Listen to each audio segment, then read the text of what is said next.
అనారోగ్యం, ఉద్యోగం, వ్యాపారం అప్పులతో బాధపడుతున్నారా? వెంటనే జేకేఆర్ గురువు గారికి కాల్ చేసి అపాయింట్మెంట్ తీసుకోండి. Let's start the rapid fire. Yes. The first one, headphones or Bluetooth speakers, which is safer? Okay. Tea or coffee, what is better for the voice? Tea is better. Loud weddings or silent retreats? Silent. One bad habit ENT doctors secretly hate in youth. Google, and another thing is what they bring all the reports in their phone, Okay. and when we ask the report, they keep on checking. Doctor Google and Tenuntar. Doctor, undoubtedly, but follow the home remedy. One food that surprisingly helps voice clarity. There is no food like best. Yes, water. One thing you wish schools taught kids about ENT health. చెవిలో ఉన్నటువంటి లోపాన్ని ఎలాగ పట్టుకోవాలి తెలుసుకోవాలి, మనం నేర్పాలి పిల్లలకి. చెవిటి కావచ్చు, ముక్కు గొంతు సమస్యలు ఎలా వస్తాయి, ఎందుకు వస్తాయి? అంటే మన సమాజంలో వచ్చేటువంటి వ్యాధులు, ఇబ్బందుల్లో 130% చెవి, ముక్కు, గొంతులోనే వస్తాయి. డాక్టర్ అంటే ఒక దేవుడు. ఈ మాట విన్నప్పుడు మీకు ఎలా అనిపిస్తూ ఉంటుంది? బాధలో ఉన్నటువంటి రోగి మా దగ్గరికి వచ్చి అతనికి బాధను నివృత్తి చేసినప్పుడు ఆ రోగి యొక్క ఫేస్ చూస్తే మా ఫీజు మాకు వచ్చేస్తుంది. కోల్డ్ వచ్చినప్పుడు ఇంట్లో అందరూ చాలా మంది ఆవిరి పట్టొచ్చు అంటూ ఉంటారు. ఇది చేయొచ్చా? ప్రాబ్లమ్స్ ఉంటాయి? మేము 4-5 రకాల ట్రీట్మెంట్స్ ఇవ్వచ్చు, 4-5 రకాల మందులు ఇవ్వచ్చు. అందులో 50% పని స్టీల్ ప్లేట్ కింద పడుద్ది, పెద్ద శబ్దం వస్తుంది. పిల్లవాడు ఆ పిల్ల కళ్ళు తెరిచి ఉలిక్కి పడాలి. అలా ఉలి పడలేదు అంటే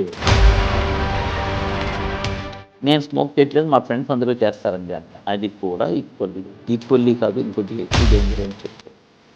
స్పీకర్ మన చెవికి ఎంత దగ్గరలో ఉంటే అంత ఎక్కువ డ్యామేజ్ జరుగుతుంది. 195% యాంటీబయాటిక్ వాడాల్సిన అవసరం లేదు. చెవిలో వచ్చే ఇన్ఫెక్షన్స్లో 199 ముక్కు నుంచే వస్తాయి. ముక్కులో ఇన్ఫెక్షన్ చెవికి స్ప్రెడ్ అవుతుంది. సాధారణంగా చెవిలో డైరెక్ట్గా ఇన్ఫెక్షన్ రాదు. పిల్లలకి కార్టూన్ కానీ, వీడియో కానీ, టీవీ కానీ చూపించారు. చాలా తక్కువ సమయం, వీలైనంత తక్కువ సమయం చూపించి ఎక్కువసేపు వారితో గడిపినట్టయితే వారిలో మాటలు బాగా వస్తాయి. తినేటప్పుడు మంట పుట్టడం, మార్నింగ్ ఉమ్మినప్పుడు రక్తం జీర కనిపించడం, తింటున్నప్పుడు షార్ప్ పెయిన్ ఉండడం, ఇవన్నీ కూడా థ్రోట్ క్యాన్సర్ యొక్క లక్షణాలు. సో మా మదర్ కూడా పుట్టుకతోనే డెఫ్ అండ్ మ్యూట్ అనమాట. బై బర్త్ ట్విన్స్ గా పుట్టారట 7 months అప్పుడు. ఇట్లా మాటలు వస్తాయని చెప్పి అనుకున్నారు, బట్ రాలేదన్నమాట. టినిటస్ మీరు చెప్పగానే నాకు కొద్దిగా డిప్రెషన్ వస్తుంది. ఎంచేతంటే టినిటస్ ని ఇప్పటికీ కూడా మేము నయం చేయలేకపోతే చాలా కేసులు పుట్టుకతోటే వినికిడి లేకపోవడం వల్ల, వాళ్ళు శబ్దం అనేది వినకపోవడం వల్ల శబ్దాన్ని ఎలా ఉచ్చరించాలో కూడా వాళ్ళు నేర్చుకోలేకపోతారు ఆ పిల్లలు.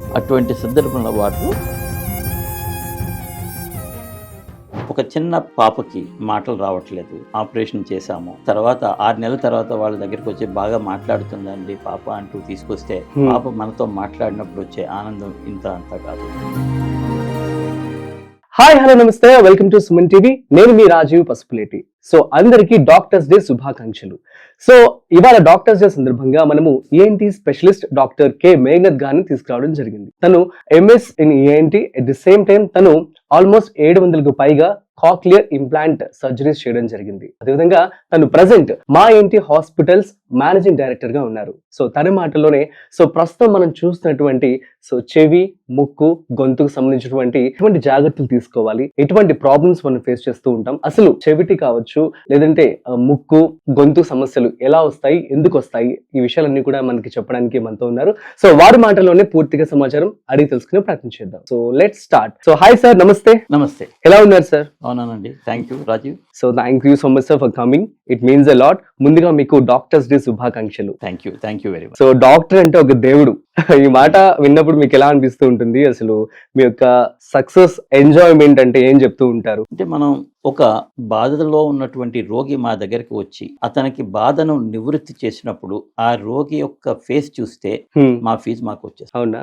That is very very satisfying and gives a lot of energy and enthusiasm and inspiration to do the such activities further. Okay. ఒక చిన్న పాపకి మాటలు రావట్లేదు, ఆపరేషన్ చేశాము, తర్వాత 6 నెలల తర్వాత వాళ్ళ దగ్గరికి వచ్చి బాగా మాట్లాడుతుందండి పాప అంటూ తీసుకొస్తే పాప మనతో మాట్లాడినప్పుడు వచ్చే ఆనందం ఇంత అంత కాదు.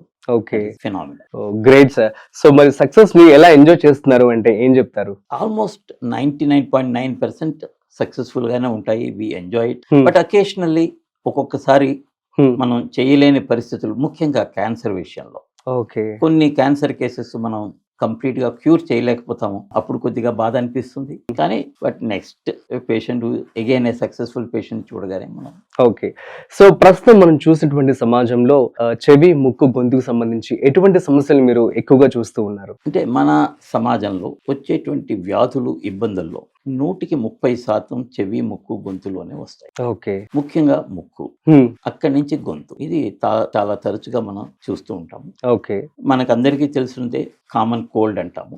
Common cold is nothing but viral infection. అది ముక్కు లోపల వచ్చేటువంటి వైరల్ ఇన్ఫెక్షన్. అది ముక్కులో మొదలయ్యి అక్కడి నుంచి గొంతు, వాయిస్ బాక్స్ అంటే స్వరపేటిక, అక్కడి నుంచి లంగ్స్, మిగతా శరీరాన్ని అంతటికీ కూడా పాకే అవకాశం ఉంటుంది. దీన్ని కామన్ కోల్డ్ లేదా influenza or viral infection, viral cold అంటాము. ఓకే. ఇది మనం తరచుగా చూస్తుంటాం, ముఖ్యంగా సీజన్స్ లో ఎక్కువగా చూస్తూ ఉంటాం. కోవిడ్ తర్వాత ఈ రకమైన పేషెంట్స్ ఎక్కువగా మనం చూస్తున్నాము. దీనికి సరైన ట్రీట్మెంట్ సకాలంలో తీసుకుంటే ఈ ఇన్ఫెక్షన్ శరీరంలోని మిగతా భాగాలకి సోకకుండా ఉంటుంది. అంతేకాకుండా ముక్కు, చెవి, గొంతులో పెర్మనెంట్ డ్యామేజ్ చేయకుండా అది మన శరీరం నుంచి వెళ్ళిపోతుంది. ఓకే. సో మరి మనం చూస్తున్నట్లయితే కోల్డ్ వచ్చినప్పుడు ఇంట్లో అందరూ చాలా మంది ఆవిరి పట్టొచ్చు అంటూ ఉంటారు. ఇది చేయొచ్చా? ఏమైనా ప్రాబ్లమ్స్ ఉంటాయి? తప్పకుండా చేయొచ్చు, చెయ్యాలి. అయితే ఈ కామన్ కోల్డ్ కి, వైరల్ ఇన్ఫెక్షన్ కి ఇచ్చేటువంటి ట్రీట్మెంట్ లో మేము 4-5 రకాల ట్రీట్మెంట్స్ ఇవ్వచ్చు, 4-5 రకాల మందులు ఇవ్వచ్చు. అందులో 50% పని వేడి నీళ్ల ఆవిరి పీల్చడం ద్వారా జరుగుతుంది. ఓకే. అయితే ఆ పని చేసే ముందు, అంటే వేడి నీళ్ల ఆవిరి పీల్చే ముందు ముక్కు లోపలికి జైలోమెటజోలిన్ లేదా ఆక్సిమెటజోలిన్ అనేటువంటి ముక్కులో చుక్కల మందు 2 చుక్కలు ముక్కులో వేసుకుని తర్వాత వేడి నీళ్ల ఆవిరి పీల్చినట్టయితే చాలా మంచి ఫలితం వస్తుంది. అయితే ఇందాక అనుకున్నాం కదండి, కామన్ కోల్డ్ అవును, తరచుగా వస్తూ ఉంటుంది. ఎంత తరచు అంటే ప్రతి మనిషికి ఏడాది కాలంలో కనీసం ఒకసారి వస్తుంది. ఓకే. కొద్ది మందిలో 2 సార్లు రావాలి. అంతకంటే ఎక్కువ వస్తే గనక వారికి ఏదో రకమైనటువంటి ఇమ్యూనిటీకి రోగ నిరోధక శక్తికి సంబంధించిన జబ్బు ఉందని అనుకుంటాం. ఏ జబ్బు లేకపోయినట్టయితే రోగ నిరోధక శక్తికి సంబంధించిన జబ్బులు ఏడాదికి 1-2 సార్లు రావడం సహజం. అది రావాలి కూడా. అలా ఫర్ ఎగ్జాంపుల్ కొంతమందికి నాకు 5 ఏళ్ల నుంచి జలుబు రాలేదండి అని వస్తుంటారు. ఆ వచ్చినప్పుడు మాత్రం విపరీతమైన జలుబు రావడమే కాకుండా కాంప్లికేషన్స్ ఎక్కువ వస్తుంటాయి. అంచేత ఏడాదికి ఒక జలుబు రావడం మంచిది. ఓకే. అయితే ఈ జలుబు అంతటితోటి అంటే ఇన్ఫెక్షన్ ని కలుగు చేసి వైరస్ మన శరీరం నుంచి 5 రోజుల్లో వెళ్ళిపోతుంది. ఓకే. ఆ వెళ్ళిపోయే టైంకి మన ముక్కు, గొంతు, చెవి ఈ మూడిట్లో ఎటువంటి డ్యామేజ్ లేకుండా వెళ్ళిపోతే గనక మనకు చాలా అదృష్టవంతం. ఓకే. ఇది 195 సార్లు ఇలాగే అవుతుంది. అయితే ఇందాక మనం చెప్పుకున్నట్టుగా ముక్కు లోపల చుక్కల మందు వేడి నీళ్ళ ఆవిరి పట్టినట్టయితే 195 కాకుండా 99 సార్లు వెళ్ళిపోతుంది. ఒక ఓన్లీ 1% రిస్క్ మాత్రమే ఉంటుంది, ఇంకా తక్కువే అని చెప్పుకోవచ్చు. అయితే ఎప్పుడు మొదలు పెట్టాలి? మనకి జలుబు వచ్చిన వితిన్ 12 గంటల లోపు ఈ ఆవిరి పట్టడం గనక మొదలు పెట్టినట్టయితే చాలా మంచి ఫలితం ఉంటుంది. అయితే చాలా మంది ఇందులో కొద్దిగా ఏమన్నా పసుపు వేయచ్చా అండి అని, తప్పకుండా వేయచ్చు. పసుపు యాంటీవైరల్, ఇమ్యూనిటీ పెంచే కెమికల్, అది తప్పకుండా వాడాలి. నెక్స్ట్ క్వశ్చన్ వచ్చేసి, ఇప్పుడు చెవిలో ఇచ్చింగ్ కావచ్చు, పెయిన్ కావచ్చు, ఏమైనా ఇరిటేషన్ గా అనిపించినప్పుడు యూజువల్ గా పిల్లల్లో చూస్తూ ఉంటాం, పేరెంట్స్ స్లైడ్స్ పెట్టి తీస్తూ ఉంటారు. ఇది ఎంతవరకు చేయొచ్చు? అసలు ఇది సజెస్టబుల్ అంటారా? చేయకూడదు. ముఖ్యంగా ఈ బడ్ అనేది, ఇయర్ బడ్ కానీ ఏదైనా హుక్ కానీ ఏదైనా ఏది పడితే అది వాడుతూ ఉంటారు. అవును, అది మాత్రం ఎట్టి పరిస్థితుల్లోనూ వాడదు. అయితే చాలా మంది చేసే పొరపాటు ఏంటంటే, స్నానం చేసిన తర్వాత చెవి లోపలికి వాటర్ వెళ్ళింది, అది క్లీన్ చేసుకోవాలని బడ్స్ లేదా ఏదైనా టవల్ కానీ ఏదో ఒకటి పేపర్ కానీ ఏదో పెట్టి క్లీన్ చేస్తూ ఉంటారు. ఆ వాటర్ పోవాలి అని అర్థం. ఇక్కడ సమస్య ఏంటంటే, చెవి లోపల ఉన్నటువంటి చర్మం చాలా పలచగా ఉంటుందండి. ఎంత పలచగా ఉంటుంది? పేపర్ థిక్నెస్ కంటే తక్కువ ఉంటుంది. అలాంటి చర్మం మన పేపర్ లాగే ఉంటుందండి. ఆ చర్మం నానిన తర్వాత అది కూడా ఒక నానిన పేపర్ లాగా మారిపోతుంది. మీరు అబ్జర్వ్ చేయండి, నానిన పేపర్ మీద రాయబోతే ఏమవుతుంది? చిరిగిపోతుంది. అవును, అలానే చెవి లోపల చర్మం కూడా నానిన తర్వాత, స్నానం చేసినప్పుడు 10 నిమిషాలు వాటర్ లో నానింది కదండి, దాన్ని క్లీన్ చేయబోతే అది చిరిగిపోయి అంటే అల్సర్ ఫామ్ అవుతుంది, పుండు ఫామ్ అవుతుంది. అలా పుండు ఫామ్ అయినప్పుడు ఇన్ఫెక్షన్ లోపల భాగాలకి వెళ్తుంది. ఓకే, మరి ఎట్లాంటి జాగ్రత్తలు తీసుకోవాలి ఇలా జరగకుండా అంటే? సో స్నానం చేసిన తర్వాత చెవిలో ఇరిటేషన్ ఉన్నా సరే ఏమీ చేయకుండా దాన్ని వదిలేయాలి. ఓకే, అదే ఆరిపోతుంది కొద్దిసేపట్లో, అంతే. చెవి మాత్రం క్లీన్ చేయకూడదు. సో అనుకోకుండా వాటర్ చెవిలోకి వెళ్ళిపోయి అనుకుందాం, సో ఆటోమేటిక్ గా బయటకు వచ్చేస్తాయా, ఆరిపోతాయా? ఇన్ఫెక్షన్ సోకే అవకాశం ఉంటుందా? అవి తప్పకుండా బయటకు వచ్చేస్తాయి. ఒకవేళ ఉన్నా సరే కొన్ని గంటల్లో ఆరిపోతాయి. అవునా? అంచేత మనం మాత్రం వాటిని క్లీన్ చేయకూడదు, తొడవడానికి ప్రయత్నించకూడదు. చెవికి సంబంధించి వినికిడి, ఈ విషయం నేను ఇప్పటివరకు ఎక్కడ చెప్పలేదు. సో మా మదర్ కూడా పుట్టుకతోని డెఫ్ అండ్ మ్యూట్ అన్నమాట. సో తను బై బర్త్ ట్విన్స్ గా పుట్టారట 7 months అప్పుడు. సో అట్లా తనకి మాటలు వస్తాయని చెప్పి అనుకున్నారు, బట్ రాలేదన్నమాట. సో లక్కీగా మాకైతే మాటలు ఇచ్చింది మా మదర్. సో అయితే అసలు వినికిడి లోపం అన్నది ఎందుకు వస్తుంది, ఏంటి అంటే ఏం చెప్తారు? ఇప్పుడు మీ మదర్కి ఉన్నటువంటి ప్రాబ్లమ్, వచ్చినటువంటి ప్రాబ్లం మోస్ట్ ప్రాబబ్లీ జెనెటిక్ అండి. జీన్స్ చేసే పని ఏంటంటే ప్రతి జీన్ కూడా ఒక రకమైనటువంటి ప్రోటీన్ బాడీలో తయారు చేస్తుంది. ఈ ప్రోటీన్ చేసే పని ముఖ్యంగా చెవి లోపల ఇన్నర్ ఇయర్ లో కాక్లియా అంటాము. కాక్లియాలో ఉన్నటువంటి ఈ ప్రోటీన్ చేసే పని శబ్ద తరంగాలని అంటే యాంత్రిక తరంగాలని తీసుకుని వాటిల్ని విద్యుత్ తరంగాలుగా మారుస్తుంది. ఈ చేసే ప్రోటీన్ ఆ పర్టికులర్ జీన్ బాడీలో మిస్ అవ్వడం వల్ల మనకి ఈ వినికిడి అనేది లేకుండా ఉంటుంది. ఇది సాధారణంగా జరిగేటువంటి ఒక లోపం. ఇంచుమించుగా ప్రతి 1000 మందిలో ఒకరికి ఇటువంటి లోపం ఉంటుందని అంచనా. అయితే ఈ జీన్ మిస్ అవ్వడం వల్ల ఆ లోపం ఏర్పడి అయస్కాంత తరంగాలుగా అంటే యాంత్రిక తరంగాలు విద్యుత్ తరంగాలుగా మారేటువంటి ప్రక్రియ జరగకపోవడం వల్ల ఇన్నర్ ఇయర్ నుంచి ఉన్నటువంటి నర్వు మెదడుకి ఎటువంటి సంకేతాలని పంపించలేకపోతుంది. తద్వారా వినికిడి లోపం అనేది ఏర్పడుతుంది. సో అందువల్ల వీళ్ళకి పుట్టుకతోటే వినికిడి లేకపోవడం వల్ల, వాళ్ళు శబ్దం అనేది వినకపోవడం వల్ల శబ్దాన్ని ఎలా ఉచ్చరించాలో కూడా వాళ్ళు నేర్చుకోలేకపోతారు ఆ పిల్లలు. అటువంటి సందర్భంలో వాళ్ళు మూగా చెవిటి పిల్లలుగా మిగిలిపోతారు. మరి దీన్ని మనం ఎరాడికేట్ చేయలేమంటారా? ఒకవేళ అలా పుట్టిన వెంటనే ఎప్పటికీ మనం డయాగ్నోస్ చేయొచ్చు at the same time. So దీనికి ఇప్పుడు మనం చూస్తున్నట్టయితే కోక్లియర్ ఇంప్లాంటేషన్స్ అని రావడం జరిగింది. ఇవి ఎప్పటి నుంచి వచ్చాయి, ఎట్ ది సేమ్ టైం ఎప్పుడు గుర్తించి మనం కేర్ తీసుకోవాలి? ఈ కాక్లియర్ ఇంప్లాంట్ అనేది ప్రపంచంలో ఇంచుమించుగా 1985 నుంచి 90 మధ్య కాలంలో మొదలు పెట్టడం జరిగింది. మన దేశంలో 1990-95 మధ్య కాలంలో మొదలు పెట్టడం జరిగింది. అయితే కాక్లియర్ ఇంప్లాంట్ చేయాలంటే వినికిడి లోపం 75% మించి ఉండాలి 2 చెవుల్లోనూ. హీరింగ్ ఎయిడ్ పెట్టినప్పుడు వారికి ఏ విధమైనటువంటి బెనిఫిట్ లేకపోయిన సందర్భంలో మనం కాక్లియర్ ఇంప్లాంట్ అనేటువంటి ఆపరేషన్ చేస్తాం. ఇక్కడ మనం ఇందాక చెప్పుకున్నాం కదండి, ఒక ప్రోటీన్ లోపం వల్ల యాంత్రిక తరంగాల్ని విద్యుత్ తరంగాలుగా మార్చే ప్రక్రియలో లోపం ఏర్పడి ఆగిపోతుంది. ఇక్కడ కాక్లియర్ ఇంప్లాంట్ అనే ఒక దాన్ని అంటే ఒక చిన్న కంప్యూటర్ అని చెప్పుకోవచ్చు. మనం చర్మం కింద పెట్టి, ఇక్కడ చెవి పైన చర్మం కింద పెట్టి దాని యొక్క ఎలక్ట్రోడ్ వైర్ని కాక్లియర్ నర్వ్ దగ్గర పెడతాం. అంటే కాక్లియా చేసేటువంటి పని ఏది ఉందో అది మనం లోపల పెట్టినటువంటి ఇంప్లాంట్ చేస్తుంది. అయితే ఈ లోపల పెట్టినటువంటి ఇంప్లాంట్, చర్మం కింద పెట్టినటువంటి ఇంప్లాంట్ శబ్దాన్ని వినలేదు, ఎందుకంటే బయట చర్మం ఉంది కాబట్టి. ఇప్పుడు మనం మైక్ పెట్టుకున్నాము, ఇలా బయట ఉంటేనే మనకి ఆ మైక్ శబ్దాన్ని గ్రహిస్తుంది, అంతే కదా. అలానే సో ఒక మైక్ అనేది చెవి పైన పెట్టడం జరుగుతుంది. ఆ మైక్ శబ్దాలని గ్రహించి వాటిల్ని ఎలక్ట్రోమాగ్నెటిక్ అంటే విద్యుత్ అయస్కాంత తరంగాలుగా మార్చి లోపల ఉన్న ఇంప్లాంట్కి అందజేస్తుంది. లోపల ఉన్న ఇంప్లాంట్ వాటిల్ని ఎలక్ట్రికల్ వేవ్స్ మార్చి అంటే ఎలక్ట్రాన్స్ కింద మార్చి వాటిని నరానికి అందిస్తుంది. ఆ నరం ఆ ఎలక్ట్రాన్స్ లేదా ఆ తరంగాలని విద్యుత్తుని మన మెదడుకు తీసుకెళ్లడం ద్వారా మెదడు శబ్దాలని విన్నట్టుగా తెలుసు. సో మామూలుగా జరిగే ప్రక్రియలో వచ్చిన లోపాన్ని మనం ఆపరేషన్ ద్వారా ఒక చిన్న కంప్యూటర్ ని చర్మం కింద పెట్టి బయట ఒక ప్రాసెసర్ ని పెట్టి అంటే మైక్రోఫోన్ పెట్టి ఇది సరిచేయడం జరుగుతుంది. సో అదే పుట్టిన తర్వాత ఎప్పుడు గుర్తించాలి దీన్ని ఎగ్జాక్ట్ గా అంటే ఏం చెప్తారు? పుట్టిన పిల్లల్లో పుట్టిన రోజు నాడే వినికిడి లోపం ఉందా లేదా అనేది మనం ఒక టెస్ట్ ద్వారా గుర్తించాలి. ఆటో ఎకాస్టిక్ ఎమిషన్స్ లేదా AABR అంటాము. ఈ రకమైన కంప్యూటరైజ్డ్ టెస్టింగ్ చేయడానికి 15 సెకండ్లు పడుతుంది అంతే. అంటే పుట్టినరోజు నుంచి మనం కనిపెట్టచ్చు. అయితే ఒక్కసారి టెస్ట్ చేసి వినికిడి లోపం ఉంది అని నిర్ధారించం. మనం పుట్టినప్పుడు టెస్ట్ చేస్తాము.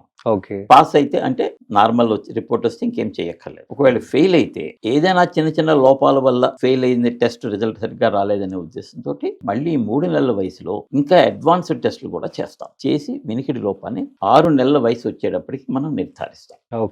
6 నెలల వయసులో మనం వినికిడి లోపాన్ని నిర్ధారించినట్టయితే దానికి హీరింగ్ ఎయిడ్స్ వినికిడి సాధనాలను అమర్చి వినికిడి పెంచడానికి ప్రయత్నిస్తాం. 9 నెలల వయసు వచ్చేసరికి వినికిడి సాధనాలతో మంచి ఫలితం ఉంటే వినికిడి సాధనాలనే మనం కంటిన్యూ చేస్తాము. అంటే బయట పెట్టేటువంటి వినికిడి సాధనం ఆపరేషన్ లేకుండా. అలా వినికిడి సాధనంతో సరైన ఫలితం రాని సందర్భంలో కాక్లియర్ ఇంప్లాంట్ అనేటువంటి ఆపరేషన్ కోసం మేము పిల్లల తల్లిదండ్రులకి సజెస్ట్ చేస్తాము. ఈ ఆపరేషన్ ఏడాది లోపు చేసినట్టయితే పిల్లలు మనలానే చక్కగా మాట్లాడతారు.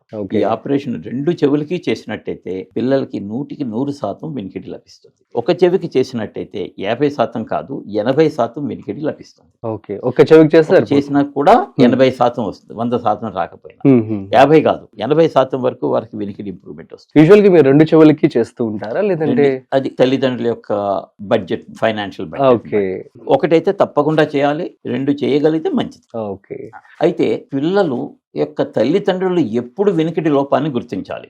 ఇప్పుడు ఇందాక నేను చెప్పినట్టుగా పుట్టిన రోజు నాడు 3 నెలల వయసులోనూ వినికిడికి పరీక్షలు చేసి గుర్తించవచ్చు అనుకున్నాం. అలా లేకపోయినా కూడా తల్లిదండ్రులు వినికిడి లోపాన్ని గుర్తించవచ్చు. ఓకే, ఎలాగంటే 3 నెలల వయసు నుంచి ఇంట్లో ఏదైనా శబ్దం వచ్చినప్పుడు దానికి ఉలిక్కి పడ్డం అనేది మనం గమనించాలి. ఫర్ ఎగ్జాంపుల్, ఒక ఏదో స్టీల్ ప్లేట్ కింద పడింది, పెద్ద శబ్దం వచ్చింది, పిల్లవాడు పిల్ల కళ్ళు తెరిచి ఉలిక్కి పడాలి. అలా ఉలిక్కి పడలేదు అంటే వినికిడి లోపం ఉన్నట్టు. రెండవది, 6 నెలల వయసు నుంచి మనం మాట్లాడే శబ్దానికి వాళ్ళు లేవడం, పడుకున్న పిల్లలు మనం మాట్లాడుకుంటే లేచిపోయారు అంటే వాళ్ళకి వినిపించిందని. అలాగే మన మాటలకి వాళ్ళలో రియాక్షన్ రావాలి. ఇది లేకపోయినట్టయితే వినికిడి లోపం ఉంది అని అనుమానించాలి, టెస్టులు చేయించుకోవాలి. ఇవాళ ఈ పరీక్షలన్నీ చాలా హాస్పిటల్స్ లో మనకు అందుబాటులో ఉన్నాయి.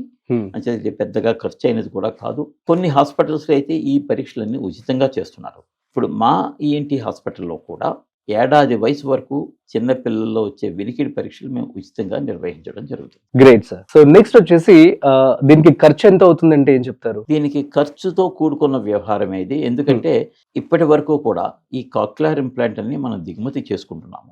ఒకవేళ ఇండియాలో గనక తయారైతే మనకి ఖర్చు చాలా తగ్గే అవకాశం ఉంది.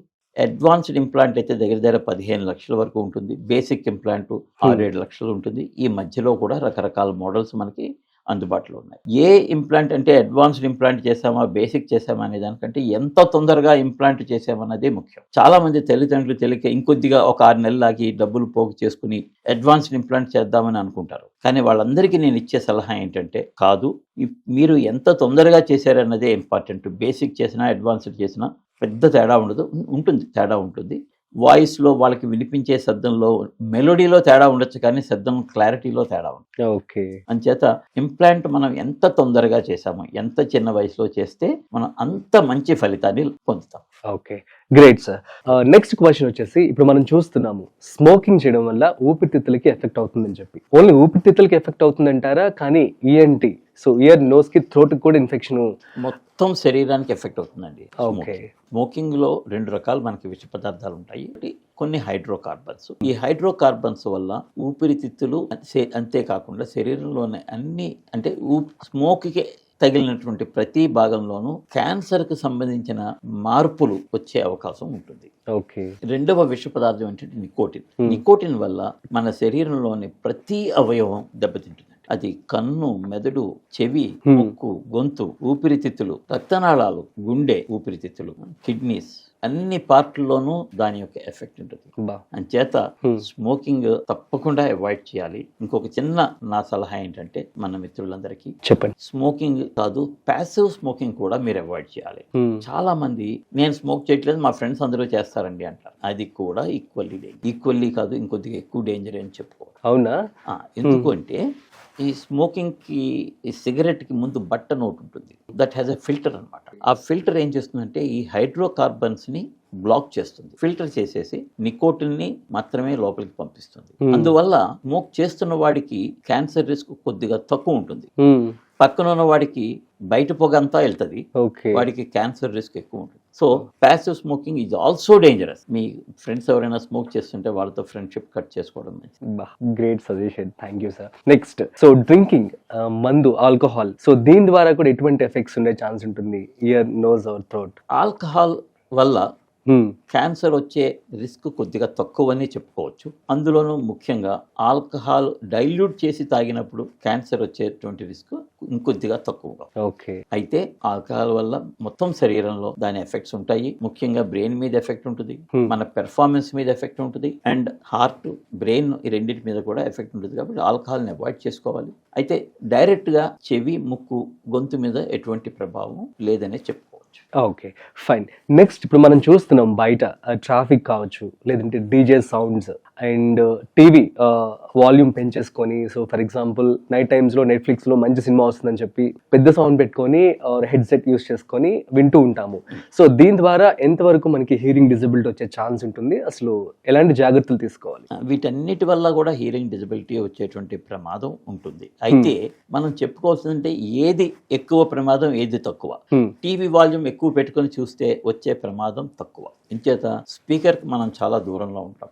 ఇక్కడ గమనించవలసిన విషయం ఏంటంటే స్పీకర్ మన చెవికి ఎంత దగ్గరలో ఉంటే అంత ఎక్కువ డ్యామేజ్ జరుగుతుంది. సో టీవీ కానీ సినిమా హాల్లో కానీ వచ్చేటువంటి సౌండ్ స్పీకర్స్ దూరంగా ఉండడం వల్ల మనకి తక్కువ డ్యామేజ్ ఉంటుంది. ఓకే, అదే సినిమాని అదే వాల్యూమ్లో హెడ్ ఫోన్స్ పెట్టుకుని చూసినట్టే చాలా ఎక్కువ డ్యామేజ్ ఉంటుంది. ఎందుకంటే ఎక్కువ ఎనర్జీ బయటికి ఎస్కేప్ లేని విధంగా మనం బ్లాక్ చేసుకుని మన చెవిలోకి వెళ్తుంది, కర్ణపేరి మీద పడుతుంది. ఈ ఎక్కువ సౌండ్ వచ్చేసరికి ఇప్పుడు యాక్చువల్గా చెవి లోపల వినికిడి కణాలు ఒక గడ్డి ఎలా ఉంటుంది, పొలంలో గడ్డి ఎలా ఉంటుంది అలా ఉంటాయి. గాలి వీచినప్పుడు గడ్డి ఎలా కదులుతుందో వినికిడి తరంగాలకి గడ్డి కదులుతుంది. అదే ఇమాజిన్ మామూలు గాలికి గడ్డి కదులుతుంది, తుఫాన్ వస్తే అవును, అదే జరుగుతుందండి. మీరు డీజేకి వెళ్తారు చాలా మంది, తర్వాత అవే పాటల్ని హెడ్ ఫోన్స్ పెట్టుకుని ఇయర్ ఫోన్స్ పెట్టుకుని వింటుంటారు. మొత్తం ఎనర్జీ అంతా చెవిలోకి వెళ్ళేసరికి చెవి లోపల తుఫాను దానికి వినికిడి కణాలు ఒరిగిపోతాయి, బ్రేక్ అవుతాయి. ఒక్కసారి బ్రేక్ అయిన తర్వాత వినికిడి కణాలు రిపేర్ అయ్యే అవకాశం లేదు. మన శరీరంలో ఏ భాగమైనా సరే, చాలా అడ్వాన్స్డ్ డెవలప్డ్ పార్ట్ ఏదైనా సరే దానికి రిపేర్ అయ్యే కెపాసిటీ ఉంది. కంటి చూపు నరాలకి, వినికిడి నరాలు, మెదడు, ఈ మూడిటికి కూడా రిపేర్ అనేది లేదు. అంచేత వినికిడి నరాలని, వినికిడి అవయవాల్ని మనం జాగ్రత్తగా కాపాడుకోవాలి. ముఖ్యంగా ear phones, head phones, including noise cancellation phones, head phone కూడా వీలైనంత తక్కువ వాడాలి. అయితే నేను ఇదే సలహా ఇచ్చినప్పుడు చాలా మంది చెప్తుంటారు, డాక్టర్ గారు నేను పనిచేసే పనే నాకు 10 మందితో నేను మాట్లాడాలి, సో నాకు హెడ్ ఫోన్స్ పెట్టుకోక తప్పదండి, నా జాబే అది, ఏం చేయాలి? కాల్ సెంటర్లో పనిచేసే వాళ్ళకి కూడా అదే ప్రాబ్లం. వాళ్ళకి నేను ఇచ్చే సలహా ఏంటంటే, అరగంట సేపు ఒక చెవి వినాలి, ఇంకా 15 నిమిషాల తర్వాత ఒక చెవికి రెస్ట్ ఇచ్చి రెండో చెవితో వినాలి. ఇలా చేసుకుంటూ ఉన్నప్పుడు చెవి లోపల 15 నిమిషాలకి రెస్ట్ వచ్చినప్పుడు చెవి లోపల జరిగిన డ్యామేజ్ ఏదైనా ఉన్నా సరే మళ్ళీ సర్దుకునే అవకాశం మనకు ఉంటుంది. సో 15 నిమిషాలు ఇది లిమిట్ అండి. అయితే డ్యామేజ్ ఎప్పుడు అవుతుంది అంటే 60-60 ఫార్ములా. 60 డెసిబుల్స్కి మించి సౌండ్ విన్నప్పుడు, 60 నిమిషాలకు మించి సౌండ్ విన్నప్పుడు తప్పకుండా డ్యామేజ్ అవుతుంది. సో డీజే పార్టీకి వెళ్తారు చాలా మంది, క్లబ్స్ లో చాలా ఎక్కువ సౌండ్ పెడతారు. అది ఎందుకు పెడతారో నాకు ఇప్పటికీ అర్థం కాదు. ఆ సౌండ్ లో హార్ట్ ప్రాబ్లమ్స్ ఎక్కువ వస్తాయండి. రెండవది వినికిడి తరంగాలు లోపల ఉన్నటువంటి కాక్లియా లోపల ఉన్నటువంటి కణాలని, సున్నితమైన కణాలని విరగ్గొట్టేస్తాయి ఆ సౌండ్. అయితే అది ఎంత అయితే మనకి డ్యామేజ్ అనే దానికి మళ్ళీ ఇక్కడ 60-60 ఫార్ములా అండి. 60 డెసిబుల్స్ కంటే ఎక్కువ ఉంటే, 60 నిమిషాల కంటే ఎక్కువ ఉంటే కనుక డ్యామేజ్ అవుతుంది. కానీ కొన్ని డీజేల్లో 70, 80, 90 డెసిబల్స్ కూడా పెడుతూ ఉంటారు. ముఖ్యంగా కొన్ని ఫ్రీక్వెన్సీస్లో కొన్ని కారణాల వల్ల ఎనర్జీ ఎక్కువ ఉంటుందండి. అదే సౌండ్ లెవెల్ అదే ఉన్నప్పటికీ కొన్ని లో ఫ్రీక్వెన్సీ సౌండ్స్, కొన్ని హై ఫ్రీక్వెన్సీ సౌండ్స్లో చెవి లోపలికి వెళ్ళే ఎనర్జీ ఎక్కువ అవ్వడం వల్ల కొన్ని ఫ్రీక్వెన్సీస్ దెబ్బతింటాయి. ముఖ్యంగా 4 కిలో హెర్ట్జ్ ఫ్రీక్వెన్సీ ఉన్నటువంటి సౌండ్స్ లోపల ఎనర్జీ ఎక్కువ ఉంటుంది. అంచేత కాక్లియాలో ఉండేటువంటి సున్నితమైన నాడీ కణాలు 4 కిలో హెర్ట్జ్ దగ్గర దెబ్బతింటాయి. అదే ఇది మేము ఆడియోగ్రామ్ అనే టెస్ట్ చేసినప్పుడు మాకు ఇది తెలిసిపోతుంది. మిగతా ఫ్రీక్వెన్సీస్ లో తక్కువ ఉంటుంది, 4 కిలో హెర్ట్జ్ దగ్గర వారి వినికిడి బలలోపం బాగా ఎక్కువ ఉంటుంది. సో ఇటువంటి సందర్భాల్లో వాళ్ళు వెంటనే వినికిడి శబ్దాలకి దూరంగా ఉండమని మేము సలహా ఇస్తాం. నేను ఒకటి చూసాను సార్ న్యూస్, యాక్చువల్లీ కుడి చెవితో అసలు ఫోన్ మాట్లాడకూడదు, రేడియేషన్ వల్ల ఎఫెక్ట్ అవుతుంది, అందుకని లెఫ్ట్ ఇయర్ తోనే వినాలి, లెఫ్ట్ ఇయర్ తోనే ఫోన్ మాట్లాడాలి అని చెప్పి అంటూ ఉంటారు. ఇది ఎంతవరకు వాస్తవం? అందులో ఏమీ వాస్తవం ఏమి లేదండి. ఏ ఫోన్ అయినా సరే స్పీకర్ ఫోన్ లో పెట్టుకోమని మేము సలహా ఇస్తాం. అవునా? ఓకే. స్పీకర్ లో పెట్టుకున్నట్టయితే మాట వింటాము, చెవిలో ఏ విధమైనటువంటి ఇబ్బంది ఉండదు.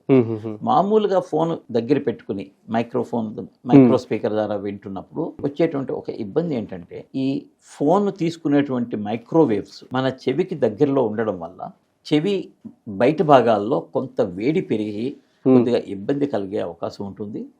అంతకుమించి ఏ విధమైనటువంటి ఇబ్బంది ఉండదు. కానీ సౌండ్ ఎక్కువైనట్టయితే చెవి డ్యామేజ్ అయ్యే అవకాశం ఉంది. అదే స్పీకర్ పెట్టుకున్నప్పుడు సౌండ్ ఎక్కువ ఉన్నా సరే చెవిలో జరిగేటువంటి డ్యామేజ్ తక్కువ ఉంటుంది. ఇంతకు ముందు కూడా మనం చెప్పుకున్నాం, స్పీకర్ చెవి నుంచి ఎంత దూరంలో ఉంది అనేది చాలా ఇంపార్టెంట్ ఇష్యూ. ఇక్కడ స్పీకర్ ఫోన్లో మనకి స్పీకర్ చెవి నుంచి చాలా దూరంలో ఉంటుంది, అంచేత ఒక విధంగా ఇది మనకి సేఫ్ అని మనం చెప్పుకుంటాం. అయితే కొంతమంది ఏదైనా పర్సనల్ విషయాలు మాట్లాడుకోవాల్సినప్పుడు మాత్రమే చెవి దగ్గర పెట్టుకుంటే మిగతా అప్పుడంతా స్పీకర్ పెట్టుకున్నట్టయితే చెవికి చాలా మంచిది. ఓకే, అయితే ఇందులో ఎలాంటి వాస్తవం లేదంటారు, రేడియేషన్స్ వల్ల కుడి కుడి చెవికి చెవికి ఎక్కువ ఏదైనా ఏదైనా ఒకటే. ఒకటే. సో నెక్స్ట్ వచ్చేసి సోర్ థ్రోట్, సో తర్వాత కఫ్ కావచ్చు, ఇదంతా ఎట్లా వస్తుంది, దీనికి సంబంధించి ఎటువంటి జాగ్రత్తలు తీసుకోవాలి? అయితే ఇక్కడ నేను ఇంకొక విషయం చెప్తానండి. కాఫ్, సోర్ థ్రోట్, కోల్డ్, ఈ మూడు కూడా 100కి 95 సార్లు 98 సార్లు వైరల్ ఇన్ఫెక్షన్ వల్ల వస్తుందండి. ఓకే, చాలా మంది తెలియక మెడికల్ షాప్కి వెళ్ళి యాంటీబయాటిక్ మందులు తీసుకుని వేసేసుకుంటారు 3-4 రోజులు. 4 రోజుల తర్వాత తగ్గిపోయింది, అమ్మయ్య నేను మందులు వేసుకున్నాను తగ్గిపోయింది అనుకుంటారు. కాదు, ఈ వైరల్ ఇన్ఫెక్షన్స్ అన్నీ కూడా 100కి 95 సార్లు మనం ఏమీ చేయకపోయినా సరే వాటంతట అవే 5 రోజుల్లో తగ్గుతాయి. ఓకే, ఈ పరిస్థితుల్లో యాంటీబయాటిక్ మందులు వాడకూడదు. అలాగే లూజ్ మోషన్స్ మొదటి 24 గంటల్లో లూజ్ మోషన్స్ వైరల్ ఇన్ఫెక్షన్ వల్ల అయితే కనుక తగ్గిపోతాయి, వేరే కారణం వల్ల అయితే తగ్గవు. సో అందుకనే యాంటీబయాటిక్ మందులు మొదటి 24 గంటల్లో లూజ్ మోషన్స్ అప్పుడు వాడకూడదు. అలానే చెవి, ముక్కు, గొంతు ఇన్ఫెక్షన్స్ వచ్చినప్పుడు కూడా ప్రధానమైనటువంటి కారణం వైరస్ అండి. ఓకే, చాలా మంది తెలియక ఈ వైరల్ ఇన్ఫెక్షన్ వచ్చినప్పుడు యాంటీబయాటిక్ మందులు వాడేస్తూ ఉంటారు. అది ఎట్టి పరిస్థితుల్లోనూ కరెక్ట్ కాదు. ఎందుకంటే అనవసరంగా మీరు యాంటీబయాటిక్ మందులు వాడినప్పుడు శరీరంలో ఎక్కడో ఉన్నటువంటి బ్యాక్టీరియా రెసిస్టెన్స్ ని డెవలప్ చేసుకుంటారు. ఓకే, అయితే అదే యాంటీబయాటిక్ మందు పూర్తి కోర్సు వాడినట్టయితే ఈ రెసిస్టెన్స్ డెవలప్ చేసుకోవడం అనేటువంటి ఇబ్బంది ఉండదు. కానీ 3 రోజులు, 5 రోజులు, 4 రోజులు వాడి ఆపేసినట్టయితే బాడీలో ఉన్న బ్యాక్టీరియా ఆ మందుని రుచి చూసి దానికి విరుగుడిని తయారు చేసుకో. ఓకే, అంటే ఇక్కడ ఏంటంటే సింపుల్ అండి, పావుని కొడితే చచ్చిపోయేటట్టు కొట్టాలి, లేదంటే అసలు కొట్టద్దు, అదే వెళ్ళిపోద్ది. పావుని కొద్దిగా కొట్టేమనుకోండి అది వచ్చి మన కాటేస్తుంది. అవును, ఈ బ్యాక్టీరియాకి యాంటీబయాటిక్ ఇవ్వడం కూడా అంతే. ఇస్తే బ్యాక్టీరియా చనిపోయే డోసు చనిపోయేంత వరకు యాంటీబయాటిక్ ఇవ్వాలి. ఓకే, లేకుండా 3 రోజులు, 4 రోజులు, 5 రోజులు ఇచ్చి ఆపేస్తే ఆ బ్యాక్టీరియా రెసిస్టెన్స్ డెవలప్ చేసుకుంటాయి. ఎప్పుడు యాంటీబయాటిక్ వాడాలి, ఎప్పుడు వాడకూడదు, 100కి 95% యాంటీబయాటిక్ వాడాల్సిన అవసరం లేదు.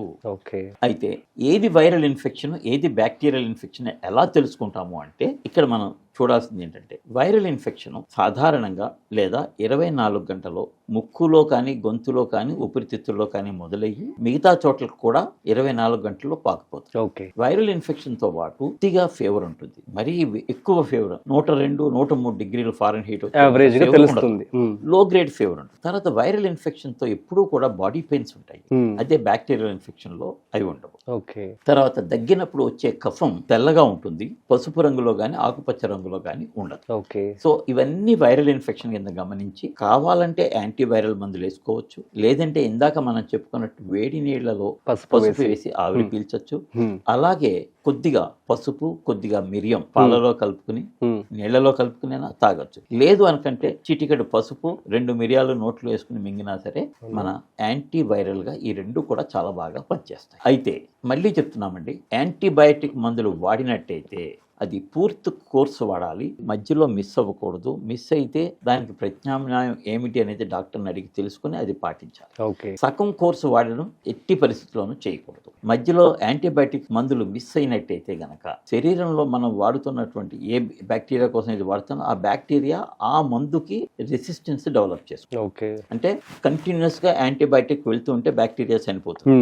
కొద్ది గంటలు మందు ఇచ్చి తర్వాత ఆపేస్తే ఆ మందుకి అది చనిపోలేదు, మందుకి ఇబ్బంది పడింది, ఆ ఇబ్బంది నుంచి అది యాంటీబయాటిక్ ని ఎలా చంపాలి అనేది నేర్చుకుంటుంది అనమాట. నెక్స్ట్ వచ్చేసి చాలా మంది కూడాను ఇయర్ డ్రాప్స్ వేసుకుంటూ ఉంటారు, ఏదైనా పెయిన్ వచ్చినా సరే సడన్ గా వెళ్ళిపోయి తెచ్చేసుకొని ఇయర్ డ్రాప్స్ వేసుకుంటూ చెవిన పనగానే వెళ్ళి షాప్ కి వెళ్ళి సిప్రోఫ్లాక్సాసిన్ లేదా జెంటామేసిన్ లాంటి మందులు ఇయర్ డ్రాప్స్ తెచ్చుకుని వేసుకుంటూ ఉంటారు. అయితే ఇది ఎంతవరకు అవసరమని ఆలోచిస్తే అవసరం లేదండి. చెవి నొప్పి రావడానికి ముఖ్యంగా కారణం ఏంటంటే ముక్కులో ఇన్ఫెక్షన్. ఓకే, మనం మొదట చెప్పుకున్నట్టు ముక్కులో చుక్కల మందు వేసుకుని ఆక్సిమెటజోలిన్, జైలోమెటజోలిన్ చుక్కల మందు వేసుకుని వేడి నీళ్ళ ఆవిరి పీల్చడం సరైన పద్ధతి. చెవిలో వచ్చే ఇన్ఫెక్షన్స్ లో 100కి 99 ముక్కు నుంచే వస్తాయి. ఉంటాయి. ఓకే. ముక్కులో ఇన్ఫెక్షన్ చెవికి స్ప్రెడ్ అవుతుంది. సాధారణంగా చెవిలో డైరెక్ట్ గా ఇన్ఫెక్షన్ రాదు.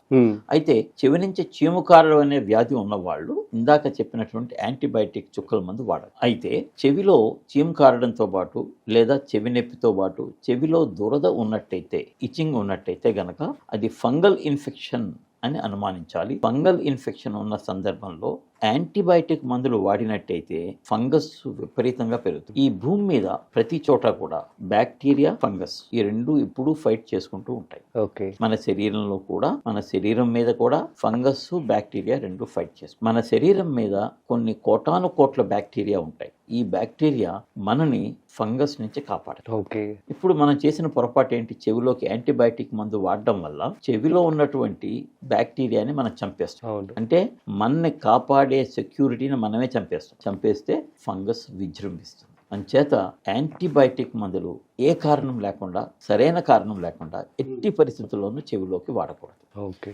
అయితే చెవి నొప్పి కారణం ఏంటి అని చూస్తే మధ్య చెవిలో ఇన్ఫెక్షన్ ప్రధానమైనటువంటి కారణం. మధ్య చెవిలో ఇన్ఫెక్షన్ ఉన్నప్పుడు ఇన్ఫెక్షన్ రావడానికి కారణం ముక్కు. అంచేత ఇక్కడ ముక్కుకి కావలసినటువంటి మందులు వాడినట్టయితే ఇన్ఫెక్షన్ కంట్రోల్ అయిపోతుంది. తర్వాత వీలు చూసుకుని మీరు డాక్టర్ని కలవచ్చు. ఓకే. టినిటస్ అంటే ఏంటి? అదే విధంగా ఇప్పుడు యువతలో ఎక్కువగా వస్తుందని చెప్పి వింటున్నాం. అసలు ఏంటి సార్ అసలు టినిటస్? మీరు చెప్పగానే నాకు కొద్దిగా డిప్రెషన్ వస్తుంది. ఎంచేతంటే టినిటస్ని ఇప్పటికీ కూడా మేము నయం చేయలేకపోతాం. చాలా కేసుల్లో టినిటస్ అనేది ఎందుకు వస్తుంది అంటే వినికిడికి సంబంధించిన కాక్లియాలో కానీ, వినికిడి నరంలో కానీ, బ్రెయిన్ లోపల వినికిడిని గ్రహించే సెంటర్లో కానీ ఏదైనా వీక్నెస్ ఉన్నట్టయితే గనక నరం వీక్నెస్ అనుకోవచ్చు. ఈ టినిటస్ అనేది వస్తుంది. సింపుల్ అండి.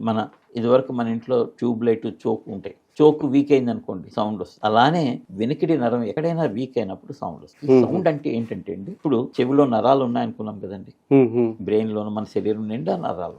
ప్రతి నరానికి ఒక ఇన్సులేషన్ కవర్ ఉంటుంది. మన ఎలక్ట్రికల్ వైర్స్ కి ప్లాస్టిక్ ఎలా ఉంటుందో అలానే నరానికి ఇన్సులేషన్ కవర్. ఈ ఇన్సులేషన్ దెబ్బతిన్నప్పుడు కరెంటు జంప్ అవుతుంది. ఓకే. అదే టినిటస్. అంటే ఇప్పుడు సింపుల్ అండి, మనం ప్లగ్ పెడతాము సాకెట్ లో, అది కొద్దిగా లూజ్ గా ఉంటే మన సౌండ్ వస్తుంది. అవును. ఎందుకు వస్తుంది ఆ సౌండ్? కరెంటు జంప్ అయినప్పుడు ఆ సౌండ్ వస్తుంది. అలానే వినికిడి నరాల్లో డ్యామేజ్ అయినప్పుడు, కరెంట్ జంప్ అవుతున్నప్పుడు సౌండ్ వస్తుంది. అంటే వినికిడి నరం డ్యామేజ్ అయ్యింది. ఇక్కడ ఇబ్బంది ఏంటంటే వినికిడి నరం డ్యామేజ్ అవ్వడానికి గల కారణాలు చాలా ఉన్నాయి. వాటిని పట్టుకోవడం మాకు కష్టం. ఏదైనా స్ట్రక్చరల్ లోపం ఉంటే గనక మేము దాన్ని రకరకాల స్కానింగ్ల ద్వారా, టెస్ట్ ద్వారా మేము పట్టుకోగలుగుతాం. అవి పనిచేసే విధానంలో ఎలక్ట్రికల్ లోపాలు ఉన్నప్పుడు మేము పట్టుకోలేము.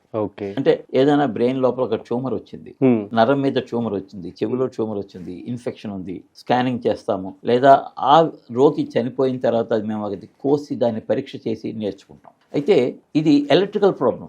మనిషి బతుకున్నప్పుడే ఆ లోపం ఉంటుంది. మనిషి చనిపోయిన నరం చూస్తే బాగానే ఉంటుంది, లోపం ఎక్కడుందో మనకు తెలియదు. అందుచేత ఈ వినికిడిలో ఈ టినిటస్ అనే లోపం మాకు చాలా డిప్రెషన్ గా అనిపిస్తుంది, చాలా ఇబ్బందికరంగా ఉంటుంది. అయితే ఈ లోపానికి గల కారణాన్ని గనక మేము పట్టుకోగలిగినట్టయితే, దాన్ని నివారిస్తే, దాన్ని సరిచేస్తే ఈ టినిటస్ ఎంతో కొంత తగ్గే ఛాన్స్ ఉంది. అంతేకాకుండా పెరగకుండా ఉంటుంది డెఫినెట్ గా. ఇది మేము చేయగలిగేది. అయితే ఈ వినికిడిలో టినిటస్ ని కలుగు చేసినటువంటి కారణాన్ని మనం సరి చేయకపోతే అది ఇంకో చోట వేరే లోపాన్ని కూడా కలుగు చేయదు. అంచేత వినికిడి రోగులు కొద్దిగా టెస్టులు ఎక్కువ చేయించుకోవాల్సి ఉంటుంది. లోపాన్ని ఎక్కడున్నది అనేది గమనించి, దాన్ని గ్రహించి, దాన్ని సరి చేయాల్సిన అవసరం ఉంది. అయితే టినిటస్ లో ఎంత ఇంప్రూవ్మెంట్ వస్తుంది అనేది మనం చెప్పలేము. సో ఇప్పుడు మనం చూస్తున్నట్లయితే టెక్నాలజీ బాగా పెరిగిపోయింది. చిన్నపిల్లల దగ్గర నుంచి అందరూ మొబైల్స్ యూస్ చేస్తూ ఉన్నారు, ఈవెన్ ద హెడ్సెట్స్ కావచ్చు. సో దీని ద్వారా పిల్లల్లో ఇప్పుడు ఎక్కువ వినికిడి కావచ్చు, థ్రోట్ ఇన్ఫెక్షన్స్ కావచ్చు, ఏమైనా వస్తున్నాయా? అసలు ఎలాంటి కేసెస్ మీరు రెగ్యులర్ గా చూస్తూ ఉంటారు? ఈ ఫోన్స్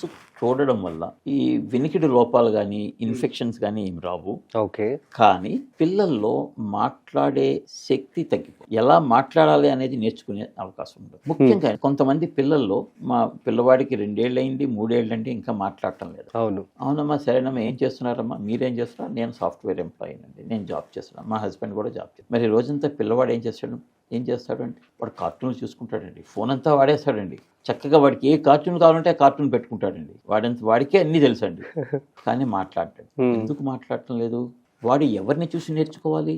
తల్లి, తండ్రి లేదా ఇతర ఫ్యామిలీ మెంబర్ తోటి పిల్లలతోటి ఆడుకుంటూ వాళ్ళని చూసి వాళ్ళు ఎలా మాట్లాడుతున్నారు అనేది గ్రహించి వాడు నేర్చుకోవాలి. టామ్ అండ్ జెర్రీ కార్టూన్ చూస్తే ఆ మాటలు ఏమొస్తాయి, అందులో శబ్దాలే ఉంటాయి అంతే, మాటలు లేవు ఆ కార్టూన్ అంతటా. ఇంకోటి, కార్టూన్లో కానీ టీవీలో కానీ మీకు కొద్దిగా సినిమా ఎలా తీస్తారని మీరు తెలుసుకుంటే ముందు సినిమా తీస్తారు, తర్వాత వాయిస్ యాడ్ చేస్తారు. అవును. సో అంచేత ఏమవుతుంది, ఎక్కువ మూమెంట్ వాయిస్ మ్యాచ్ కావు, పర్ఫెక్ట్గా మ్యాచ్ కావు. అవును. అంచేత వాళ్ళు సినిమాలు చూసి, టీవీ చూసి, కార్టూన్లు చూసి మాటలు నేర్చుకునే అవకాశం లేదు వాళ్ళకి. అయితే ఇబ్బంది ఏంటంటే ఈ నేర్చుకునే వయసు ఇంతకుముందు మనం చెప్పుకున్నాం, ఏడాది నుంచి 2 ఏళ్ల వయసు వరకు బాగుంటుంది, 2 నుంచి 3కి తగ్గిపోతూ ఉంటుంది.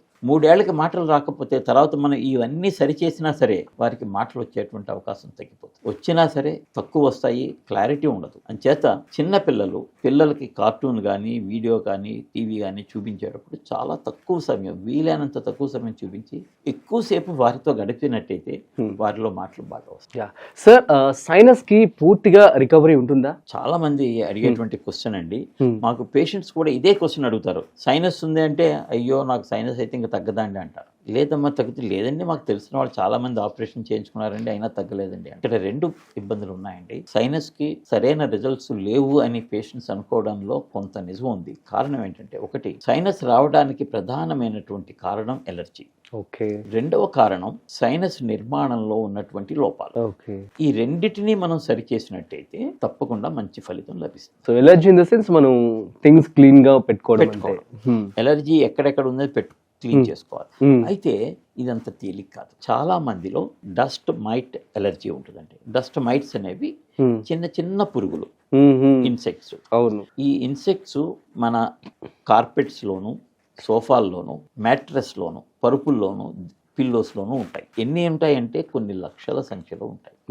మనం ఒక కొత్త పరుపు కొనుక్కున్నాక, కొన్ని ఇంటికి తెచ్చుకున్నాక ఒక 1 వీక్ లోపల అవి ఎలాగో అక్కడికి చేరిపోతాయి. అవి లక్షల సంఖ్యలో ఉంటాయి. వీటిని తీసేయడం అనేది ఇంపాసిబుల్. మరి ఎలాంటి జాగ్రత్తలు తీసుకోవాలి? అయితే వీటికి మనకి ఎలర్జీ ఉంటే దానికి ఇమ్యూనైజేషన్, మనం వ్యాక్సిన్ తీసుకోవడం ఒక మార్గం. రెండవది యాంటీ ఎలర్జీ టాబ్లెట్స్ ట్రీట్మెంట్ తీసుకోవడం ఇంకొక మార్గం. మూడవ మార్గం ఏంటంటే డస్ట్ మైట్ ప్రొటెక్షన్ కవర్స్ అని ఉంటాయండి. అంటే ఈ ఇన్సెక్ట్స్ కదా, చిన్న ఇన్సెక్ట్స్ బయటికి రాలేని విధంగా సన్నటి హోల్స్ ఉన్నటువంటి మ్యాట్రెస్ కవర్స్. ఇది వాడినట్టయితే ఇవి బయటికి రాలేక లోపలే ఉండిపోతాయి, చనిపోతాయి, ఇబ్బంది. ఇది ఒక్కటే మనకి అందుబాటులో ఉన్న ట్రీట్మెంట్. అయితే ఈ డస్ట్ మైట్ కవర్ కాస్ట్ ఎంతరా అంటే, అది పరుపు కాస్ట్ 30,000 ఉంటే కవర్ కాస్ట్ కూడా 30,000. సో ఇది కష్టం అయ్యేది కాదు. కానీ ఇట్స్ వర్క్. ఇప్పుడు మందుల కోసం 30,000 ఖర్చు పెట్టే బదులు కవర్ కొనాలి. అయితే ఈ కవర్స్ కాస్ట్ ఎక్కువ ఉన్నప్పటికీ కూడా వీటి లైఫ్ దగ్గర 30 years. రెండవ కారణం పోలెన్, పుప్పటి రేణువులు. మన ఇంటి పక్కనే చెట్లు లేవండి అంటారు. ట్రీ పోలెన్, ముఖ్యంగా యూకలిప్టస్ చెట్లు మన జూబ్లీ హిల్స్ లో ఉన్నాయి, మనం బంజారా హిల్స్ లో ఉన్నాం. అయినా అక్కడ ఉన్నటువంటి పోలెన్ 10 kilometers ట్రావెల్ చేసి ఇప్పుడు మనం ఉన్న చోటికి కూడా రాగలదు. సో అంచేత ట్రీ పోలెన్ అనేది ఇబ్బంది.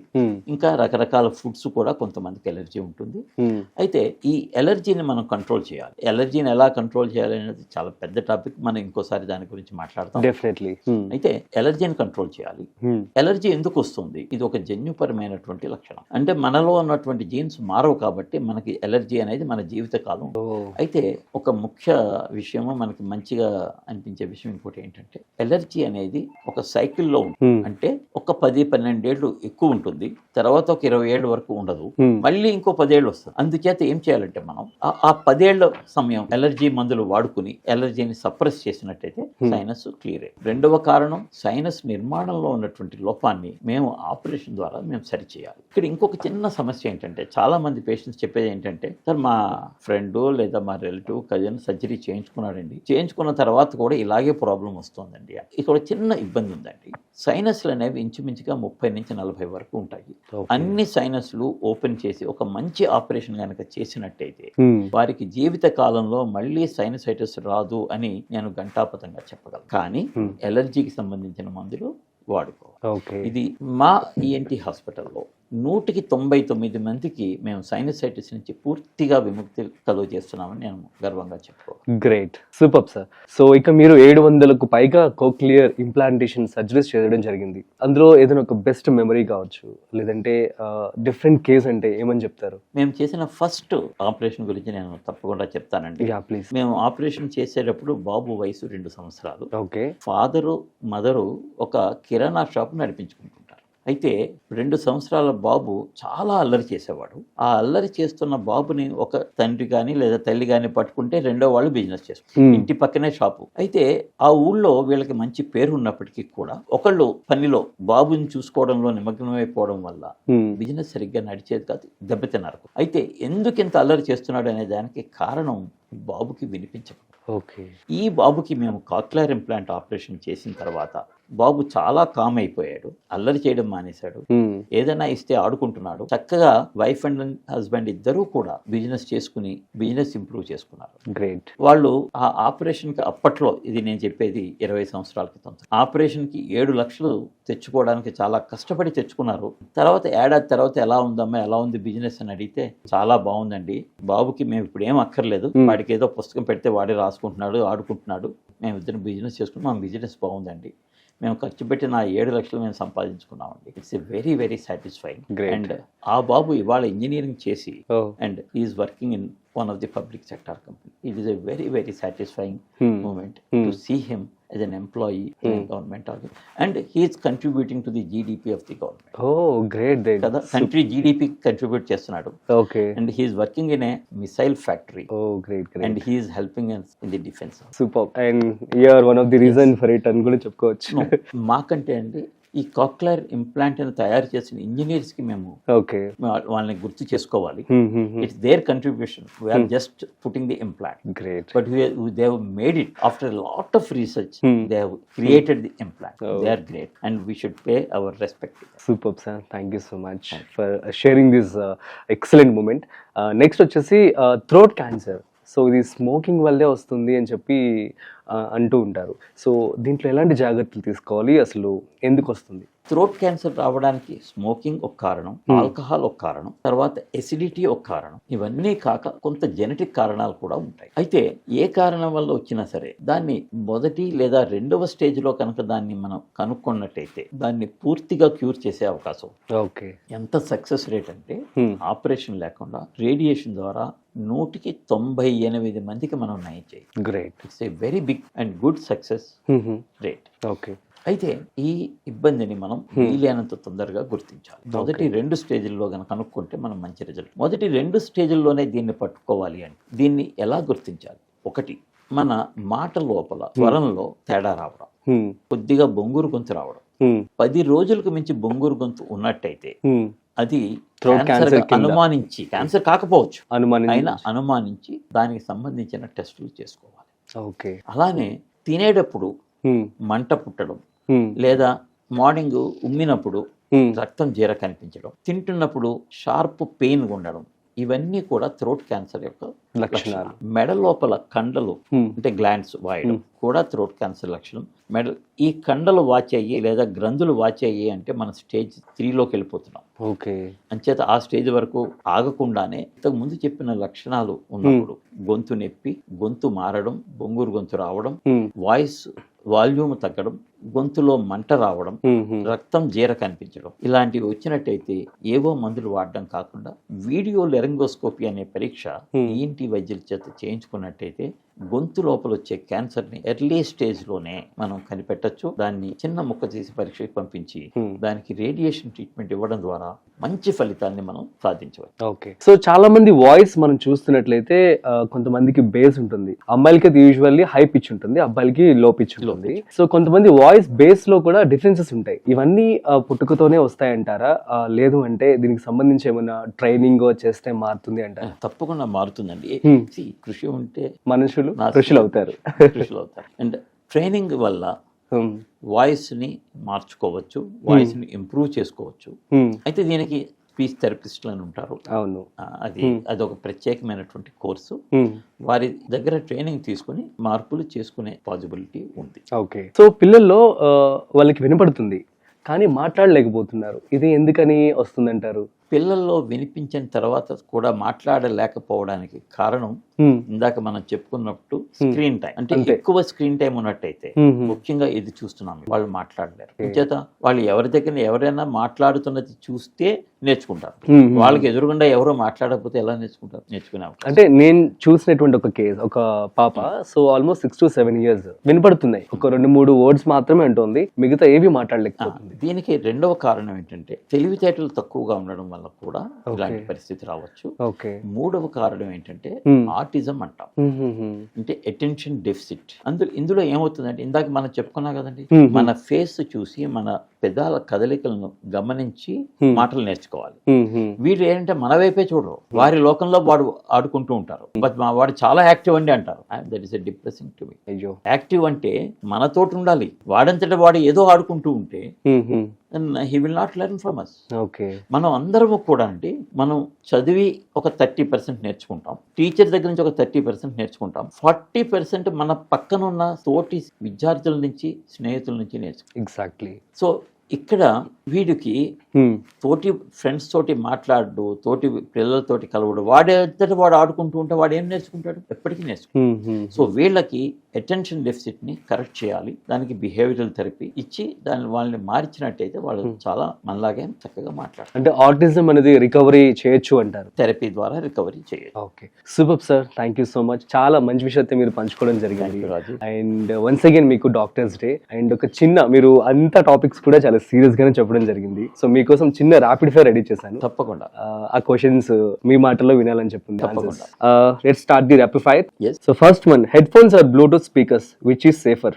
Bluetooth. Okay. Tea or coffee, what is better for the voice? Tea. Tea better అవుతుంది. Tea is better. Okay. Loud weddings or silent retreats? Silent retreat. Okay. One bad habit ఏంటి doctors secretly hate in youth? Google. అవునా sir? Okay. Google, and another thing is what we hate is they bring all the reports in their phone, and when we ask the report they keep on checking.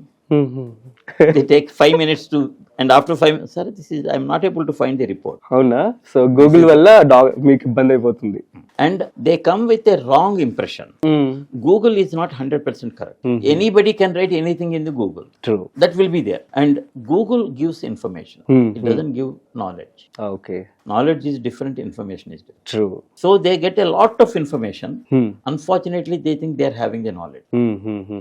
And they get treated from that.